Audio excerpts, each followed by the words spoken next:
Hello friends, book insider पर आप सभी का स्वागत है। आज हम बात करने वाले हैं the art of reading minds by Henrik Fexeus book के बारे में। अमित आज ऑफिस से वापस घर आया तो सीधा अपने कमरे में जाकर बिस्तर पर बैठ गया। उसने अपने हाथ में पकड़ी किताब को देखा। ये वही किताब थी जिसे उसने कल से पढ़ना शुरू किया था, the art of reading minds. इस किताब के बारे में उसने अपने एक दोस्त से सुना था जो साइकोलॉजी में बहुत रुचि रखता था।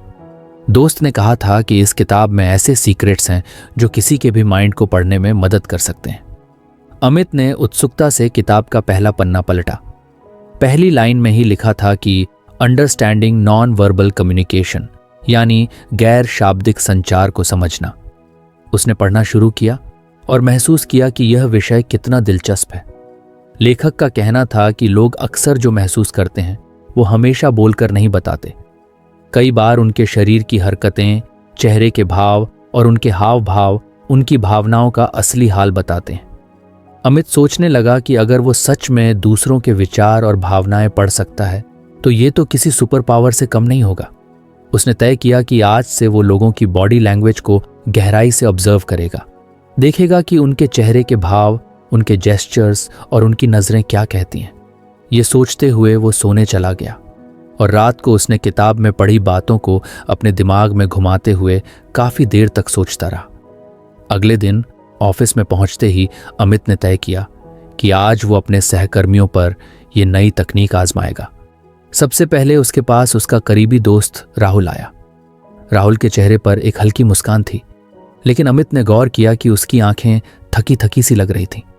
राहुल ने अमित को देखकर कहा, यार आज का दिन बहुत हेक्टिक था, लगता है काम कभी खत्म ही नहीं होगा। अमित ने बिना कुछ कहे राहुल के हाव भाव को ऑब्जर्व करना शुरू कर दिया। वो देख सकता था कि राहुल के चेहरे पर मुस्कान तो थी, लेकिन उसके कंधे झुके हुए थे और उसकी उंगलियां नर्वस तरीके से उसकी पैंट की जेब के पास खेल रही थीं। ये किताब की जानकारी के हिसाब से उसके अंदर किसी परेशानी का संकेत हो सकता था। अमित ने सोचा कि शायद राहुल दिखावा कर रहा है कि सब ठीक है, पर असल में उसे किसी बात की चिंता है। उसने कैजुअली उससे पूछा, अरे तेरा दिन तो हेक्टिक था, पर यह सब काम के बाहर के कुछ इश्यूज लग रहे हैं। राहुल एक पल के लिए चौंका और फिर धीमे से बोला, हाँ यार, एक्चुअली घर पे कुछ टेंशन्स चल रही हैं, पर मैंने सोचा ऑफिस में इसका असर नहीं आने दूं। अमित को लगा कि उसकी नई स्किल सच में काम कर रही है। उसने सोचा कि अगर किताब की मदद से वो नॉन वर्बल क्यूज को इतनी जल्दी समझ सकता है तो शायद वह दूसरों के साथ भी इसे आजमा सकता है। फिर लंच ब्रेक में अमित ने प्रिया को देखा जो उनकी ऑफिस की एचआर थी। प्रिया ने भी अमित को देखा और हल्की मुस्कान दी, लेकिन अमित ने गौर किया कि उसके चेहरे पर कुछ हद तक चिंता थी। उसका पेन बार बार हाथ से गिर रहा था और वह बिना बात उसे उठाकर फिर से घुमा रही थी। किताब की जानकारी के हिसाब से यह नर्वसनेस का संकेत हो सकता था। अमित ने सोचा कि शायद कुछ बात उसे परेशान कर रही है। उसने प्रिया से कैजुअली पूछा, अरे प्रिया, सब ठीक तो है ना? तुम कुछ चिंतित लग रही हो। प्रिया ने अमित की तरफ देखा, थोड़ी हैरान हुई और बोली, अमित, तुमने कैसे पहचाना? सच कहूं तो हाँ, एक बड़ी समस्या है। मैं सोच रही थी कि इसे कैसे हैंडल करूं। अमित का आत्मविश्वास और बढ़ गया। उसे लगा कि इस किताब में सचमुच एक जादू है।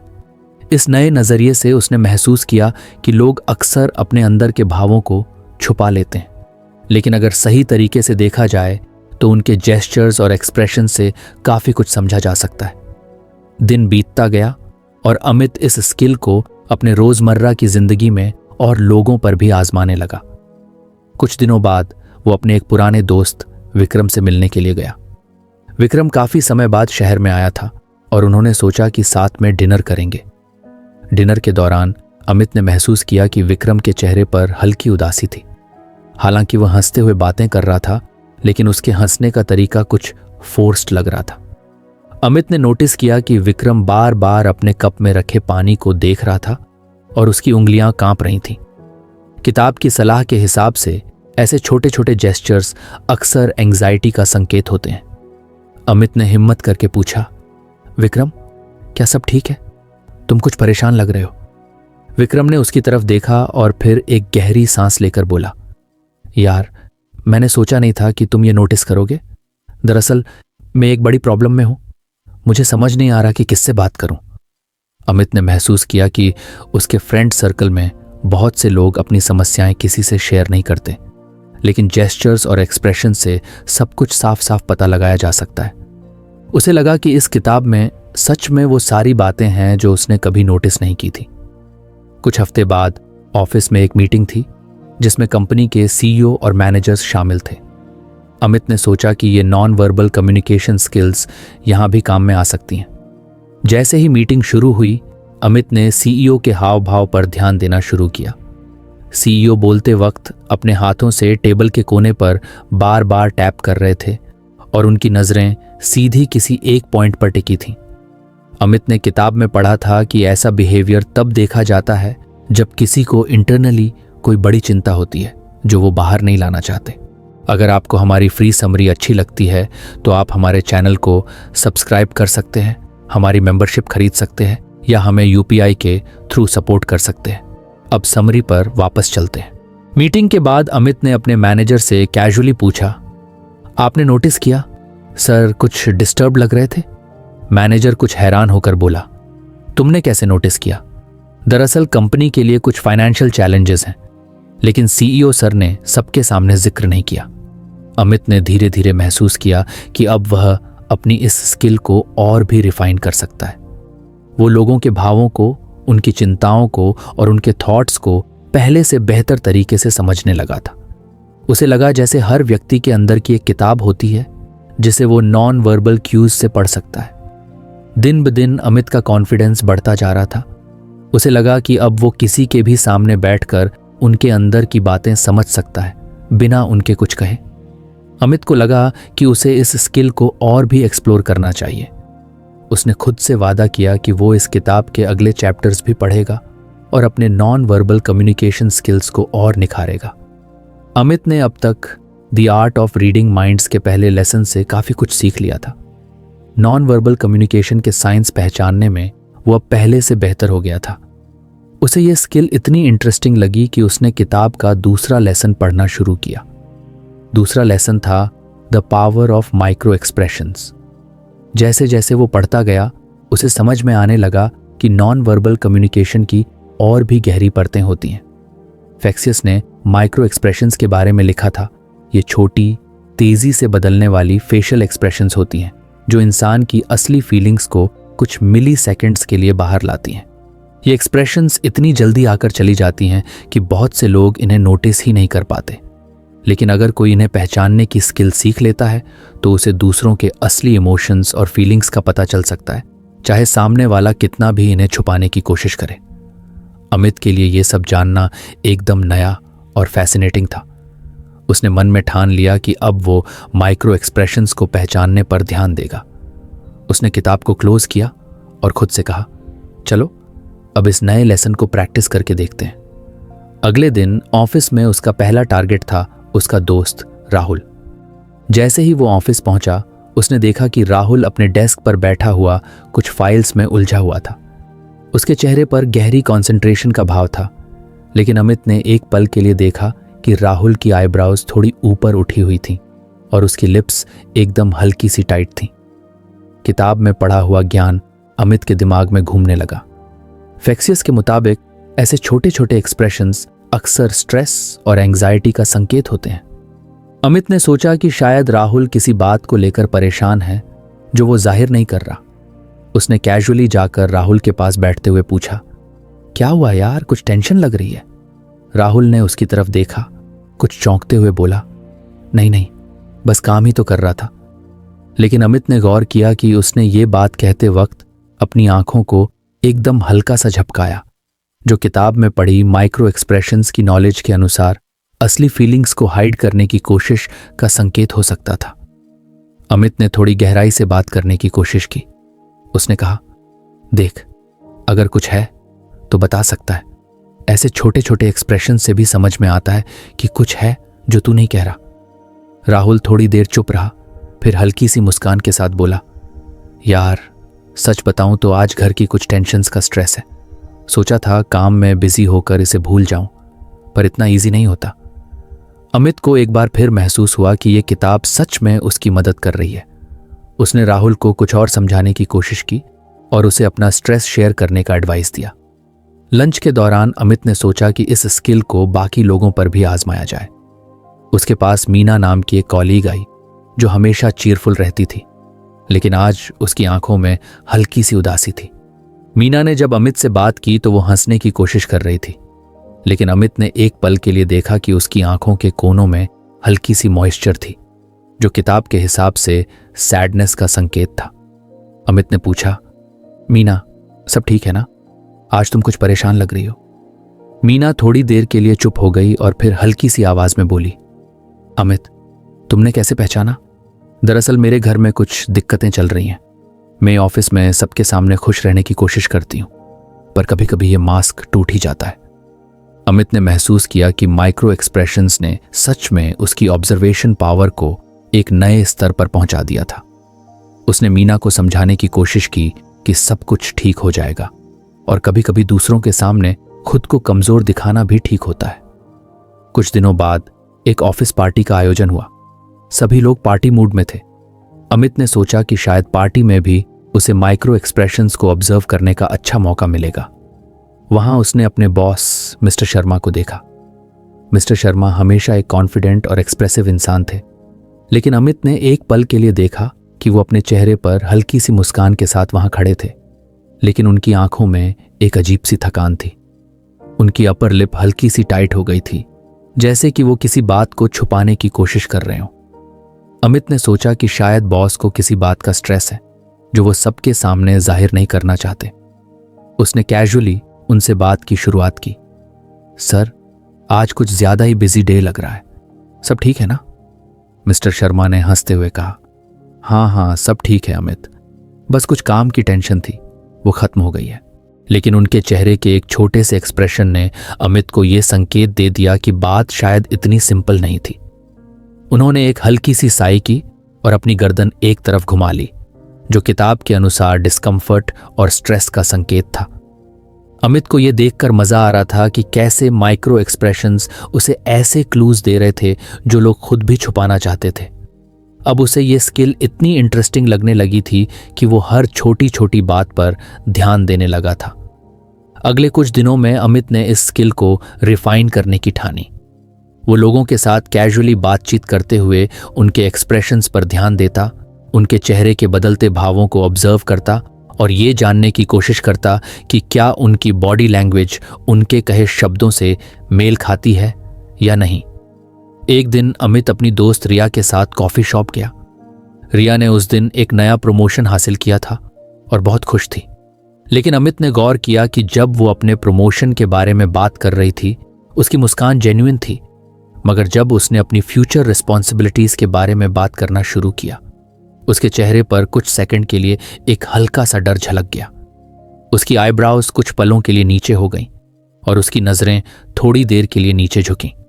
अमित ने महसूस किया कि शायद रिया इस नए प्रमोशन को लेकर नर्वस है, भले ही वो खुद को कॉन्फिडेंट दिखा रही हो। उसने कैजुअली पूछा, रिया लगता है प्रमोशन की एक्साइटमेंट के साथ थोड़ी नर्वसनेस भी है। रिया चौंक गई और फिर हल्के से हंसते हुए बोली, यार सच कहूं तो हाँ, जिम्मेदारी बहुत बड़ी है और मुझे डर लग रहा है कि कहीं मैं फेल ना हो जाऊं, लेकिन मैंने सोचा था कि किसी को यह बात नहीं बताऊंगी। तुमने कैसे नोटिस किया? अमित मुस्कुराकर बोला, बस छोटे छोटे एक्सप्रेशन से बहुत कुछ पता चल जाता है। रिया ने उसकी तारीफ की और कहा कि अमित सच में लोगों को अच्छे से समझने लगा है। अब अमित को इस स्किल में मास्टरी हासिल करने का जुनून सवार हो गया था। उसे लगा कि वो इस किताब में पढ़े हर कॉन्सेप्ट को अपनी जिंदगी में अप्लाई करके अपनी ऑब्जर्वेशन पावर को एक नए लेवल पर ले जा सकता है। वो जानता था कि आगे आने वाले चैप्टर्स में और भी इंटरेस्टिंग कॉन्सेप्ट्स होंगे जो उसे इंसान की साइकोलॉजी और उनके इमोशंस को बेहतर तरीके से समझने में मदद करेंगे।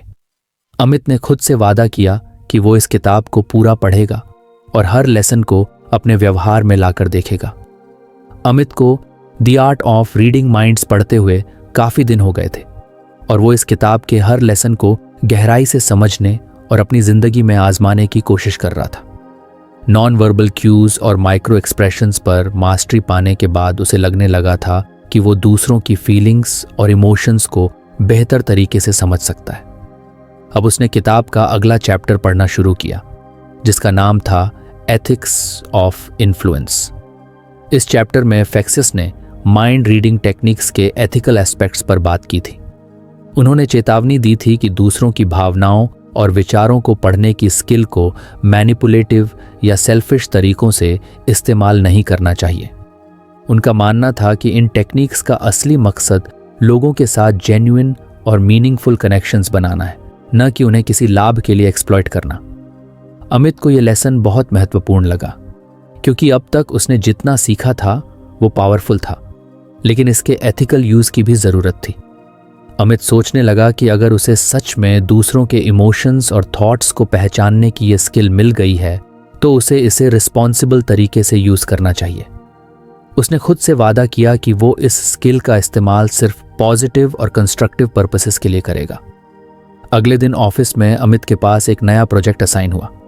इस प्रोजेक्ट में उसे अपने टीम के साथ क्लोजली काम करना था और उसे अपनी टीम के साथ एक अच्छे लीडर की तरह व्यवहार करना था।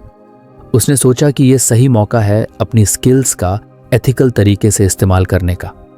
उसने एक एक करके अपनी टीम के सदस्यों से बात करनी शुरू की।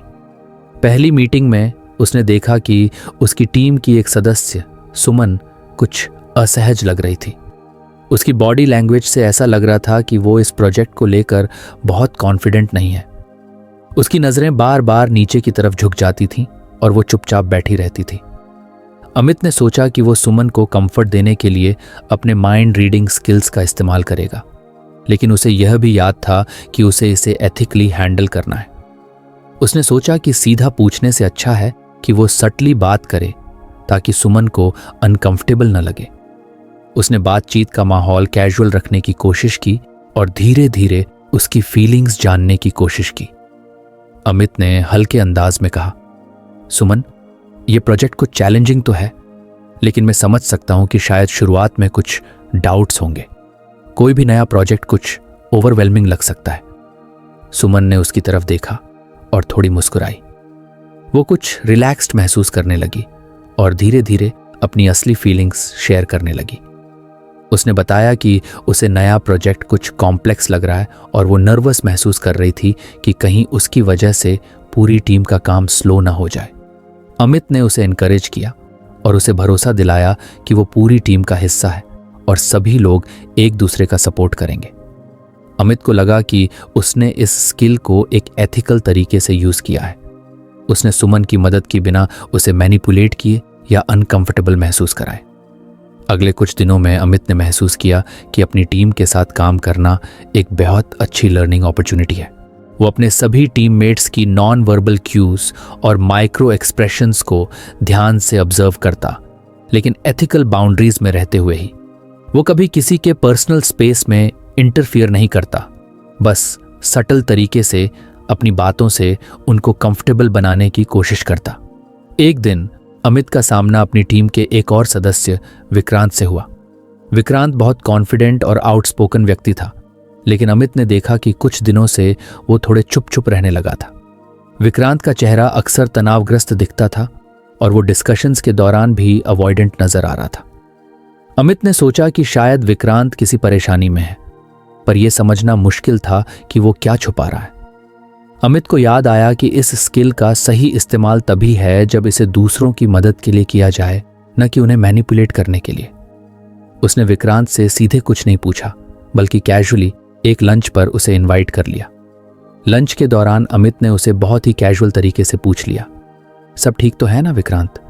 कुछ दिनों से तुम कुछ डाउन लग रहे हो। विक्रांत पहले तो कुछ असहज हुआ, लेकिन फिर उसने महसूस किया कि अमित जेन्युइनली उसकी फिक्र कर रहा है। उसने धीरे धीरे अपने मन की बात कहनी शुरू की। उसने बताया कि उसकी पर्सनल लाइफ में कुछ चैलेंजेस चल रहे हैं जो उसकी प्रोडक्टिविटी पर असर डाल रहे हैं। अमित ने उसे धैर्यपूर्वक सुना और उसे यह भरोसा दिलाया कि काम में कोई परेशानी नहीं होगी और वो अपना वक्त ले सकता है। अमित ने महसूस किया कि इस स्किल का सही उपयोग दूसरों के प्रति एम्पैथी और अंडरस्टैंडिंग को बढ़ाने में ही है। उसने विक्रांत को कॉन्फिडेंस दिया, बिना उसे किसी तरह से प्रेशराइज्ड या मैनिपुलेटेड महसूस कराए। कुछ दिनों बाद अमित को एक और चैलेंजिंग स्थिति का सामना करना पड़ा। ऑफिस में एक न्यू क्लाइंट मीटिंग थी और उसे अपने बॉस के साथ इस मीटिंग में पार्टिसिपेट करना था। इस क्लाइंट के साथ काफ़ी बड़े बजट की डील थी और अमित को लग रहा था कि बॉस इस डील को लेकर काफ़ी तनाव है। उसने गौर किया कि बॉस के चेहरे पर हल्की सी चिंता की रेखाएं हैं और वो बार बार अपनी घड़ी की तरफ देख रहे थे। अमित ने सोचा कि वो अपने ऑब्जर्वेशंस को यूज करके मीटिंग को स्मूथ बनाने में मदद कर सकता है, लेकिन उसे एथिकल बाउंड्रीज भी मेंटेन करनी थी। उसने अपने बॉस से कैजुअली कहा, सर, सब ठीक है? आप थोड़े परेशान लग रहे हैं। अगर आप चाहें तो मेन प्रेजेंटेशन का कुछ हिस्सा मैनेज कर सकता हूं। बॉस थोड़ी देर तक अमित की बात को समझते रहे और फिर उन्होंने गहरी सांस लेकर कहा, अमित, दरअसल इस डील को लेकर मैं कुछ चिंतित हूं। ये क्लाइंट कुछ डिमांडिंग है और मैं चाहता हूं कि हम उन्हें अच्छे से इंप्रेस कर सकें। अमित ने सोचा कि उसने एक बार फिर सही तरीके से अपनी स्किल्स का उपयोग किया। उसने बिना किसी मैनिपुलेशन के अपने बॉस के इमोशंस को समझा और उनके काम को हल्का करने की कोशिश की। इससे ना सिर्फ मीटिंग बेहतर हुई, बल्कि उसके बॉस ने भी उसकी तारीफ की और कहा कि वो टीम का एक महत्वपूर्ण हिस्सा है। अमित को अब यह बात समझ में आने लगी थी कि इस स्किल को एथिकली यूज करना क्यों जरूरी है। उसे अब यह स्किल एक जिम्मेदारी की तरह लगने लगी थी, क्योंकि वो दूसरों के भावों को पढ़ सकता था और इस ताकत का गलत उपयोग करना लोगों के ट्रस्ट के साथ खिलवाड़ होता। अमित ने खुद से वादा किया कि वो अपनी इस स्किल का इस्तेमाल कभी किसी को मैनिपुलेट करने या उनका फायदा उठाने के लिए नहीं करेगा। वो हमेशा इसे दूसरों की मदद और उनके साथ बेहतर कनेक्शंस बनाने के लिए ही यूज करेगा।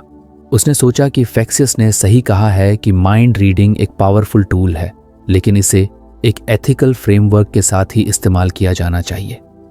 अमित ने इस चैप्टर से सीखा कि अगर इस स्किल का सही तरीके से उपयोग किया जाए तो ये लोगों की जिंदगी में पॉजिटिविटी ला सकती है। अमित के मन में अब तक कई नए इंसाइट्स आ चुके थे। वो समझ गया था कि माइंड रीडिंग की टेक्निक्स किसी का फायदा उठाने के लिए नहीं, बल्कि जेन्युइन कनेक्शंस बनाने के लिए होती हैं। अगले लेसन में उसने पढ़ा एनहांसिंग इमोशनल इंटेलिजेंस। फेक्सियस ने इस लेसन में बताया था कि इमोशनल इंटेलिजेंस को डेवलप करना माइंड रीडिंग स्किल्स को बेहतर बनाने के लिए बहुत ज़रूरी है। ये केवल दूसरों के इमोशंस को पहचानने तक सीमित नहीं है, बल्कि खुद के इमोशंस को समझना और मैनेज करना भी उतना ही ज़रूरी है। किताब में पढ़ा कि जब किसी इंसान को अपने और दूसरों के इमोशनल स्टेट्स का अच्छे से अवेयरनेस होता है तो उससे कम्युनिकेशन और भी इफेक्टिव हो जाती है। इसका नतीजा ये होता है कि लोग एक दूसरे के साथ डीपर और मीनिंगफुल कनेक्शंस बना पाते हैं। अमित को ये बात बहुत दिलचस्प लगी और उसने ठान लिया कि अब वो अपनी इमोशनल इंटेलिजेंस को इम्प्रूव करने पर भी ध्यान देगा। अगले ही दिन अमित को इमोशनल इंटेलिजेंस के इस लेसन को प्रैक्टिकली अप्लाई करने का मौका मिला। उसका एक पुराना दोस्त नीरज, जो पिछले कुछ महीनों से उसके संपर्क में नहीं था, अचानक से उसे मिलने आया। नीरज के चेहरे पर एक हल्की सी उदासी और थकान थी, लेकिन वो मिलने पर अपने चेहरे पर हल्की मुस्कान लाने की कोशिश कर रहा था। अमित को यह एहसास हुआ कि शायद नीरज के साथ कुछ ऐसा हुआ है जो वो खुलकर नहीं कहना चाहता। अमित ने कैजुअल तरीके से नीरज से बात करना शुरू किया और धीरे धीरे उसने उससे उसके रीसेंट एक्सपीरियंसेस के बारे में पूछा। नीरज पहले तो कुछ हेजिटेंट लगा, लेकिन अमित की जेन्युइन एम्पैथी और अंडरस्टैंडिंग ने उसे अपनी फीलिंग्स शेयर करने में कंफर्टेबल महसूस कराया। उसने अमित को बताया कि वो हाल ही में अपने जॉब में कुछ चैलेंजेस का सामना कर रहा था और इस वजह से वो मेंटली और इमोशनली ड्रेन्ड महसूस कर रहा था। अमित ने किताब के लेसन को याद करते हुए ये समझा कि इमोशनल इंटेलिजेंस का पहला स्टेप है अपने दोस्त की फीलिंग्स को बिना जजमेंट के सुनना और समझना। उसने नीरज को सिर्फ सुना ही नहीं, बल्कि अपनी ओर से कुछ कंफर्टिंग बातें भी कहीं। उसने नीरज को यह महसूस करवाया कि वो अकेला नहीं है और उसका एक अच्छा दोस्त है जो उसे समझने की कोशिश कर रहा है। अमित को यह एहसास हुआ कि नीरज के साथ इस तरह से बात करके उसने अपनी इमोशनल इंटेलिजेंस को डेवलप करने का पहला कदम सही तरीके से उठाया है। अगले कुछ दिनों में अमित ने ऑफिस में भी अपनी इमोशनल इंटेलिजेंस को बढ़ाने की प्रैक्टिस जारी रखी। उसने महसूस किया कि इफेक्टिव कम्युनिकेशन के लिए केवल दूसरों की फीलिंग्स को समझना ही नहीं, बल्कि खुद के इमोशंस पर भी कंट्रोल रखना जरूरी है। कुछ समय पहले जब अमित को स्ट्रेस होता था तो वो इरिटेट हो जाता था और इसका असर उसकी कम्युनिकेशन पर होता था। लेकिन अब उसने सीखा था कि अपने इमोशंस को पहचानना और उन्हें मैनेज करना कितना जरूरी है। एक दिन अमित का सामना एक चुनौतीपूर्ण स्थिति से हुआ। उसे अपने एक सहयोगी अंकित के साथ एक गंभीर कार्य पूरा करना था। अमित ने गौर किया कि अंकित भी काफी तनावग्रस्त और प्रेशर्ड लग रहा था। पहले के अमित के लिए यह सिचुएशन फ्रस्ट्रेटिंग हो सकती थी क्योंकि दोनों पर काम का प्रेशर था और गलती की गुंजाइश नहीं थी। लेकिन अब इमोशनल इंटेलिजेंस के इस लेसन के साथ अमित ने कॉन्शियसली खुद को शांत रखा। उसने अपने इमोशंस पर कंट्रोल रखते हुए अंकित को भी काल्म डाउन करने की कोशिश की। अमित ने अंकित से कहा, देखो, हमें यह काम तो अर्जेंट करना है, पर हमें एक दूसरे की मदद करते हुए इसे करना चाहिए। अगर हम दोनों काल्म रहेंगे तो बेहतर आउटपुट आएगा। अंकित ने भी अमित के काल्म और कंपोज्ड बिहेवियर को देखकर खुद को शांत किया और दोनों ने मिलकर काम को एफिशिएंटली पूरा कर लिया। अमित को महसूस हुआ कि अगर उसने अपने इमोशंस को कंट्रोल नहीं किया होता तो शायद ये काम करने में ज्यादा परेशानी होती और कम्युनिकेशन में भी स्ट्रेस होता। एक शाम अमित अपनी इमोशनल इंटेलिजेंस को और इम्प्रूव करने के तरीकों पर सोच रहा था।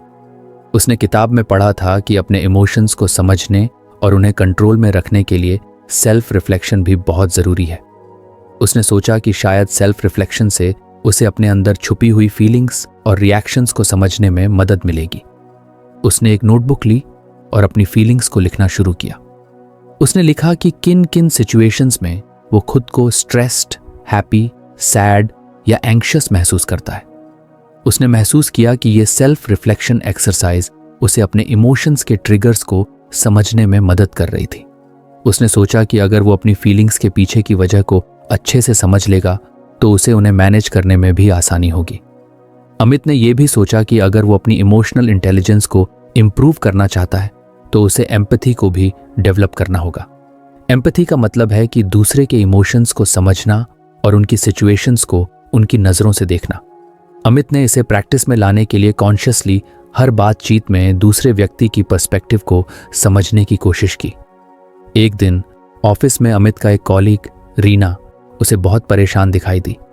उसने कैजुअली रीना से पूछा, क्या हुआ, आज तुम थोड़ी अपसेट लग रही हो?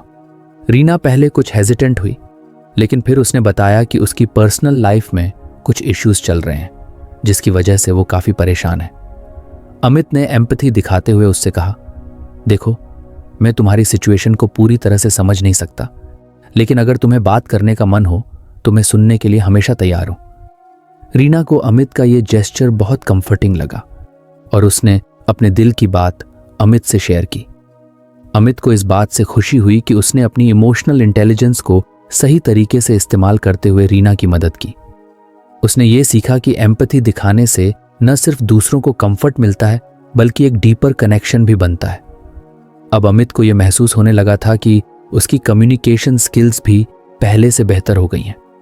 वो जब भी किसी से बात करता तो उसके लिए कॉन्शियसली उनकी फीलिंग्स को समझने की कोशिश करता। उसके दोस्तों और कॉलीग्स ने भी नोटिस किया कि अमित अब पहले से ज्यादा अंडरस्टैंडिंग और सपोर्टिव बन गया है। अमित को यह भी एहसास हुआ कि उसकी हाइटेंड इमोशनल अवेयरनेस उसे केवल दूसरों के इमोशंस को समझने में ही नहीं बल्कि खुद के इनर पीस को भी अचीव करने में मदद कर रही है। वो अब अपने इमोशंस को लेकर ज्यादा अवेयर था और उन्हें मैनेज करने में पहले से ज्यादा कैपेबल महसूस कर रहा था। कुछ दिनों बाद अमित ने अपने बेस्ट फ्रेंड नेहा के साथ इस जर्नी को शेयर किया। उसने नेहा को बताया कि कैसे उसने इमोशनल इंटेलिजेंस के इस लेसन को प्रैक्टिकली अप्लाई किया और उससे उसे कितनी मदद मिली। नेहा ने उसकी बातें सुनकर उसकी तारीफ की और कहा, अमित, मुझे तो ये लगता है कि तुमने न सिर्फ माइंड रीडिंग स्किल्स में मास्टरी पाई है बल्कि एक बेटर इंसान बनने की ओर भी कदम बढ़ाया है। अमित को यह सुनकर अच्छा लगा और उसने नेहा से कहा, मुझे लगता है कि इमोशनल इंटेलिजेंस एक ऐसी स्किल है जो सिर्फ माइंड रीडिंग के लिए ही नहीं बल्कि हर इंसान के लिए ज़रूरी है।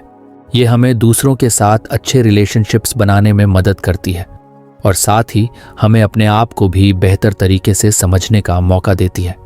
नेहा ने उसकी बात से सहमति जताई और दोनों ने इस बात पर चर्चा की कि कैसे इमोशनल इंटेलिजेंस को और बेहतर बनाया जा सकता है।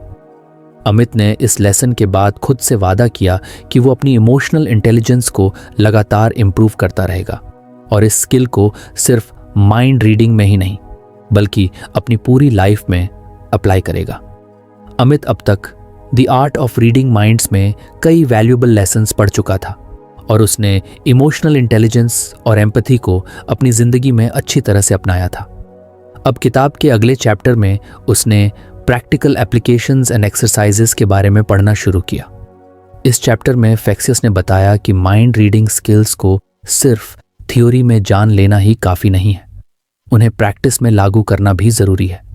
उन्होंने कुछ प्रैक्टिकल एक्सरसाइजेस और रियल लाइफ सिनेरियोस का जिक्र किया जिन्हें रोज़मर्रा की ज़िंदगी में आजमाया जा सकता है। अमित को यह लेसन बेहद इंटरेस्टिंग लगा क्योंकि अब वो इन टेक्निक्स को प्रैक्टिस करने के लिए रेडी था।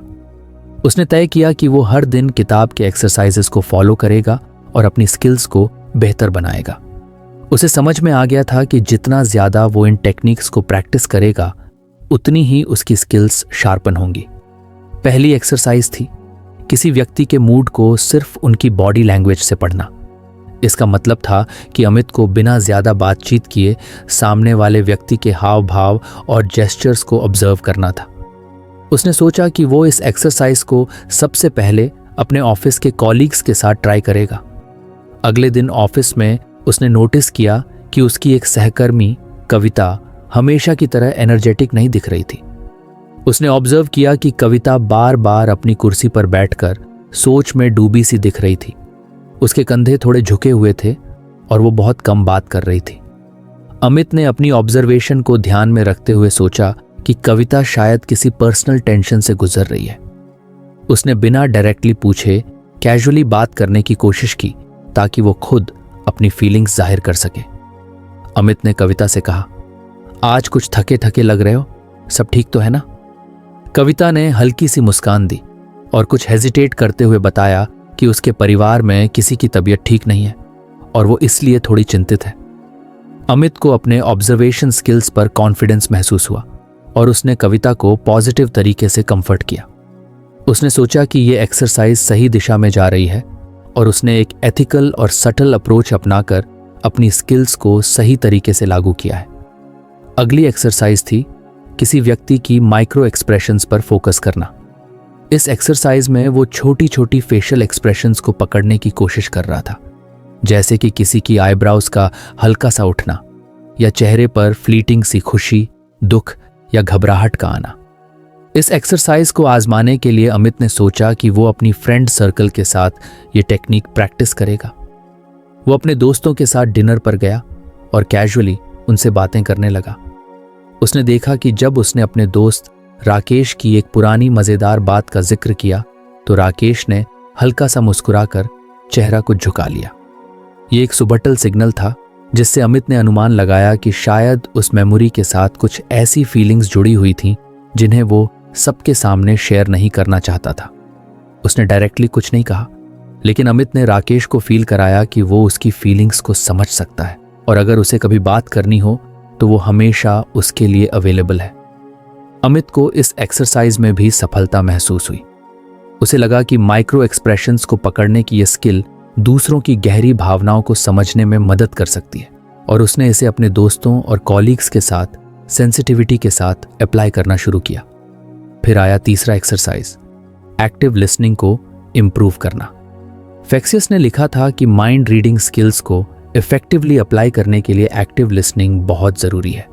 इसका मतलब है कि बातचीत के दौरान दूसरे व्यक्ति की बातें पूरी तरह से ध्यान से सुनी जाएं और बीच बीच में उनके कहे शब्दों पर स्लबली रिस्पॉन्ड किया जाए ताकि उन्हें महसूस हो कि उनकी बातों को इम्पोर्टेंस दी जा रही है। अमित ने इस एक्सरसाइज को ऑफिस में एक क्लाइंट मीटिंग में आजमाया।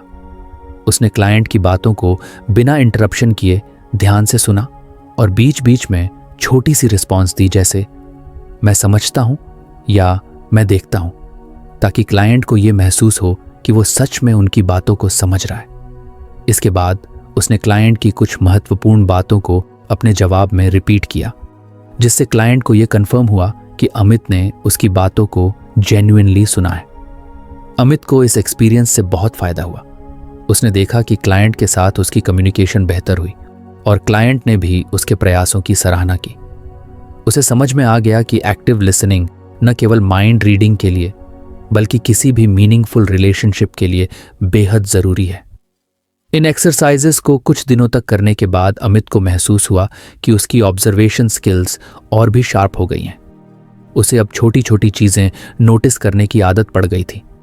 वो हर दिन नई चीजें सीख रहा था और अपने दोस्तों, परिवार और कॉलीग्स के साथ अपने कनेक्शंस को भी डीप कर रहा था।